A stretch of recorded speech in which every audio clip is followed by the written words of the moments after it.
आलिम जी, आप इस डे पे कहाँ थे जब ये 26/11 हुआ था, जब इनिशियल बात चालू हुई थी? देखिए सागर, जिस दिन 26/11 का टेरर अटैक मुंबई में हुआ, वो गुरुवार का दिन था। That time I was working with Sahara Samay Mumbai news channel as a crime reporter.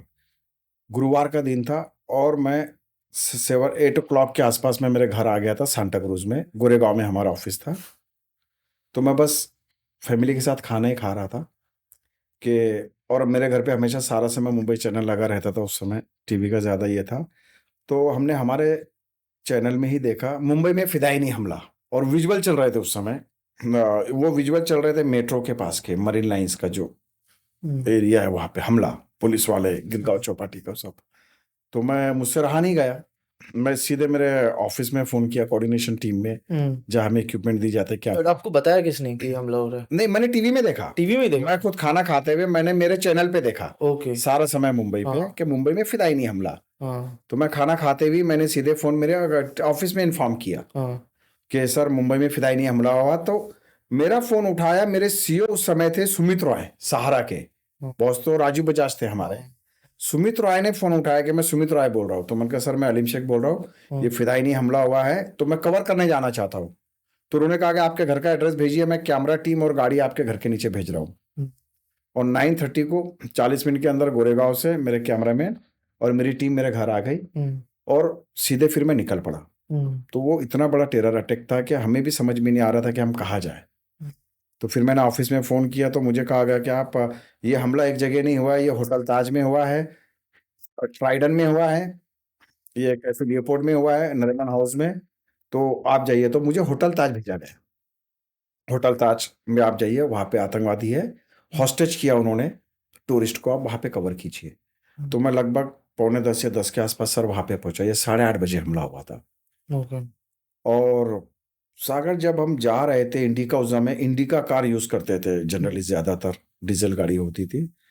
तो जो मुंबई में मैंने जो माहौल देखा, इतनी लाइफ में पहली मर्तबा इतने एम्बुलेंस की आवाज़ें, पुलिस की गाड़ी, एसआरपीएफ, ये वो सब, इतना अफरा तफरी का माहौल था कि हमारे समझ में नहीं आ रहा था कि हम क्या करें। होटल ताज में पहुंचा तो देखा बैरिकेड लगे हुए थे वहाँ पर, एसआरपीएफ आरपीएफ के जवान थे। तो बड़ी मुश्किल से हमें एंट्री मिली। तो होटल ताज का जो गेटवे ऑफ इंडिया का व्यू है, अगर आपने देखा होगा, तो सब आग की लपेटों में था। जल रही थी वो, आग लगी हुई थी, हम्म। आग लगी हुई थी। और लिटरली फायरिंग की आवाजें आ रही थी, AK-47, AK-56, हम्म। ब्लास्ट और बम्बार्डिंग जिसे कहते हैं, वो आवाजें आ रही थी। हाँ। कि हमारे कैमरामैन, हम लोग सब वो शूट करने लगे। हाँ। फिर मुझे फोन आता है कि अरे भाई, वीटी में भी हमला चल रहा है, आतंकी मुठभेड़ हो रही है। फिर हम वहां से सीएसटी की तरफ भागे, कामा हॉस्पिटल, वहां पर भी वही माहौल। हम्म। फिर फोन आ रहे, इन्फॉर्मर नेटवर्क जो समय था मेरा, अरे कुलाबा में भी आतंकी और पुलिस के बीच में मुठभेड़ हो रही है। तो फर्स्ट हमें ऐसा लग रहा था। हाँ, एक चीज मैं आपको बताऊं कि फिदायिनी हमला तो हमने बताया था, हम्म। लेकिन र्यूमर्स ये आ रही थी शुरुआती दौर में, मुंबई पुलिस भी कंफ्यूज थी कि गैंगवार हो रहा है। बोले अच्छा। गैंगवार हो गया है वीटी में, तो गैंग के बीच में, क्योंकि मुंबई गैंगवार फाइट का विटनेस रहा है, काफी गैंगवार मुंबई में होता है। तो मुंबई पुलिस भी इसमें थी कि शायद एक गैंगवार लड़ाई है, आमने सामने लड़ रहे हैं। हाँ। तो शुरुआती दौर में मुंबई पुलिस भी कंफ्यूज थी। उस समय राकेश मारे जी जॉइंट कमिश्नर क्राइम थे, कंट्रोल से हैंडल कर रहे थे। और ये ऐसे वक्त हमला हुआ कि जितने भी मुंबई पुलिस या जो भी अधिकारी है, वो सब घर जाने का वक्त होता है। तो आज मैं मुंबई पुलिस को सलाम करता हूं कि इतने बड़े आतंकी हमले का जवाब हम्म। मुंबई पुलिस ने अपनी जान की परवाह नहीं की, हम्म। और उन्होंने उसका जवाब काठियों से, डंडों से और लाठियों से दिया। सर, तुकाराम ओमले, जब स्कोडा कार में इस्माइल और एक आतंकी थे, हाँ। उन्हें लग रहा था कि ये मर गए, हाँ। फिर भी उस आदमी में ये जज्बा था कि वो जाके लकड़ी से मारना चाह रहा था उसको, हम्म। और जज्बे में वो शहीद हुआ है। हम्म। मुंबई पुलिस को जज्बा मैंने अपनी आंखों से देखा हो। हम्म। कदम साहब बैरिकेड पे थे वहां पे, जो जिन पे फिल्म में भी उनका रोल आया है। कदम साहब काफी स्मार्ट पर्सनालिटी थी, मैंने उनसे 3 घंटे इंटरेक्शन किया।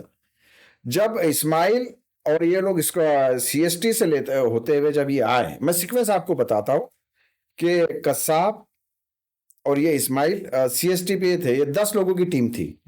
2 लोग बुधवार पार्क से नरीमन हाउस में गए, छाबाड़ हाउस को उन्होंने कवर किया।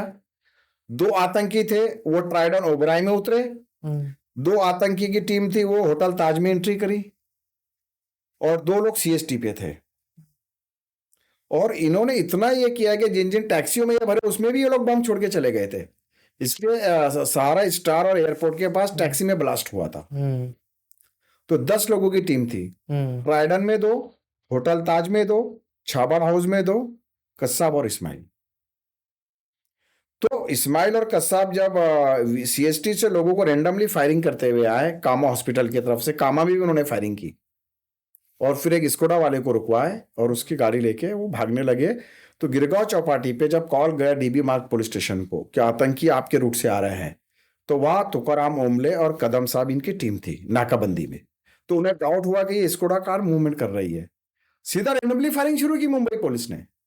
उनके पास नॉर्मल सर्विस रिवॉल्वर थी, और इस्माइल और कसाब के पास हाईली सोफिस्टिकेटेड वीपन AK-47 56। तो बताइए मुंबई पुलिस ने उस समय जज्बा दिखाया, उन्होंने परवाह नहीं की। तुकाराम ओमले डंडा लाठी लेकर गए उनको मारने के लिए, तो सर इससे बड़ा जज्बा और क्या हो सकता है। सही कह रहा हूँ। उन्होंने अपनी जानें गंवाई। अशोक कामटे डीसीपी थे उस समय चेंबूर जोन में, जो कि रशिया से ट्रेनिंग लेकर आए थे। उनके घर जाने का टाइम था, जब उन्हें पता चला ये हुआ तो वो चेंबूर से वीटी पहुंचे और वो शहीद हुए। विजय सालस्कर उस समय कुर्ला में ड्यूटी पे थे, वो चाहे तो घर जा सकते थे, उनके जज्बे ने उनको ले आया वहां पर। हेमंत करकरे घर जा रहे थे, एटीएस चीफ, कामा हॉस्पिटल पहुंचे वो। तो इसका जवाब सबसे पहले अगर दिया है इस आतंकी हमले का, तो मुंबई पुलिस ने दिया है।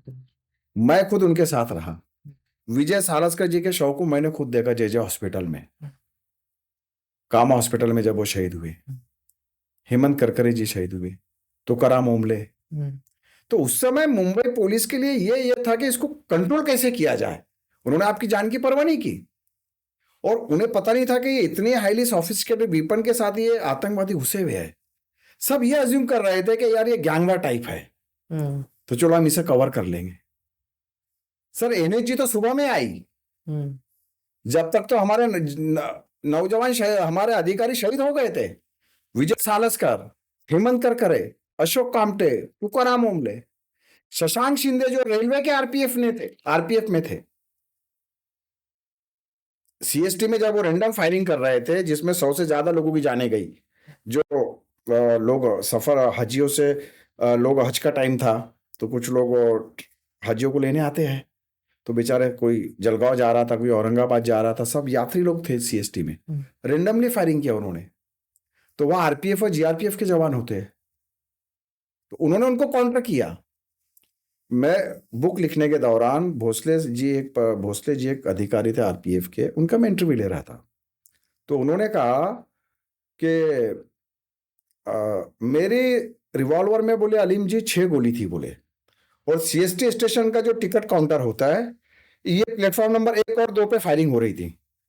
तो वो टिकट काउंटर से इधर आए, ये गेट पे, टाइम्स ऑफ इंडिया के इधर। तो बोले मैं पिल्लर के इधर छुप गया बोले। तो बोले मेरे पास 6 गोली थी, और वो 2 आतंकवादी मेरे सामने थे जो 56 से रेंडमली फायरिंग कर रहे थे। तो मैं बोला सर फिर आपने क्या सोचा। तो बोले मैंने एक ही ऑप्शन सोचा हो, या तो ये 6 गोली से ये लोग मरेंगे, या इनकी गोली से मैं मरूंगा।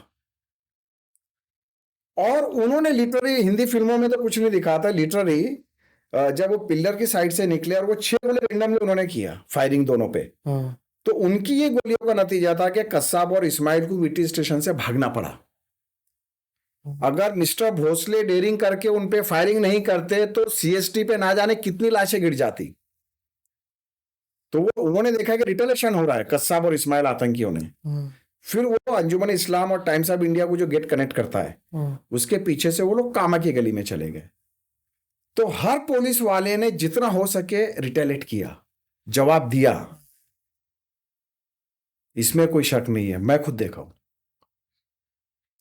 तो सर 26/11 में अगर क्रेडिट जाता है, क्रेडिट हम सारे जवानों को देते हैं, एनएसजी ने भी बड़ा रोल अदा किया है, लेकिन शुरुआती दौर में जो मुंबई पुलिस का जज्बा मैंने देखा कि उनकी ड्यूटियां खत्म हो गई थी, वो लाठी और काठिया लेके सर्विस रिवॉल्वर लेके इनका मुकाबला करने निकल पड़े। तो इससे बड़ा जज्बा और क्या चाहिए। क्या चाहिए। आज उनकी जो शहादत है, आज हम उन्हें याद करना चाहिए। याद करते हम लोग, ऐसा नहीं है। अगर वो रिटेलिएशन नहीं करते तो ना जाने कितनी लाशें गिर जाती 26/11 के दिन सर। हमें कुछ समझ में नहीं आता था कि हम कहाँ कवर करें, क्या कवर करें।